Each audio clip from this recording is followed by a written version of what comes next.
Les secrets invisibles. Sarah, une mère célibataire d'une trentaine d'années, a vécu une enfance difficile, marquée par des traumatismes émotionnels qu'elle pense avoir surmontés. Elle est convaincue que son passé douloureux ne peut pas influencer son fils, Hugo, un garçon de 10 ans. Elle croit fermement que son enfant ne saura jamais ce qu'elle a traversé. Mais peu à peu, elle découvre que ses propres blessures la rattrapent malgré elle, les signes qui tranchent. Sarah et Hugo sont dans la cuisine. Sarah tente de faire les devoirs avec lui, mais elle se sent tendue. Hugo, frustré. Maman, je comprends pas, c'est trop dur. Hugo, concentre-toi un peu, s'il te plaît. Je n'ai pas le temps de te le répéter encore et encore. Hugo, l'air blessé. Pourquoi tu cries?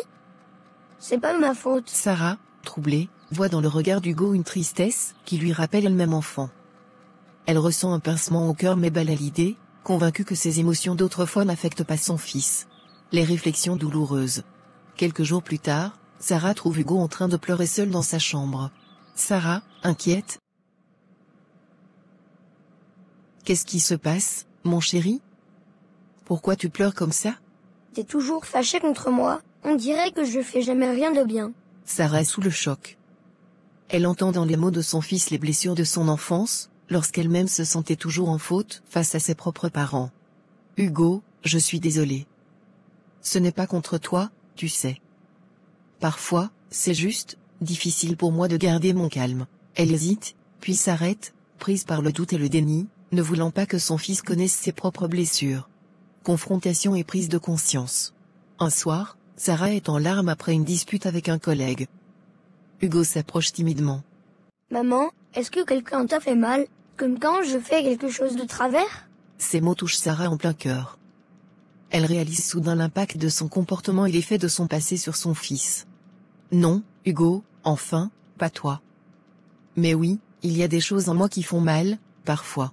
C'est des trucs de quand t'étais petite? Sarah hoche la tête, les yeux brillants, et comprend que son fils ressent une part de ses douleurs enfouies.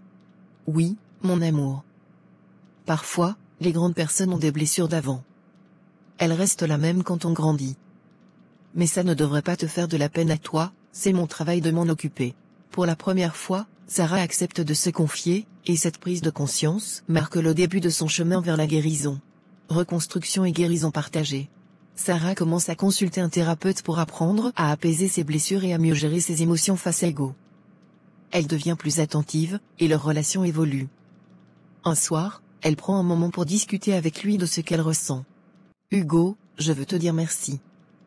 Tu m'aides à être plus forte chaque jour. En parlant avec toi, j'apprends à mieux comprendre ce que je ressens. Moi aussi, maman. Je me sens moins triste quand tu es là, et je sais que tu fais de ton mieux. Cette discussion ouvre une nouvelle dynamique de confiance entre eux, où Hugo comprend qu'il peut être lui-même, et Sarah qu'elle peut exprimer ses émotions sans crainte. Sarah apprend que les secrets émotionnels et les douleurs passées, même invisibles, influencent souvent les enfants. En choisissant d'affronter ses blessures, elle réalise qu'elle devient une meilleure version d'elle-même pour son fils, et qu'en s'ouvrant, elle lui offre un modèle d'authenticité et de résilience.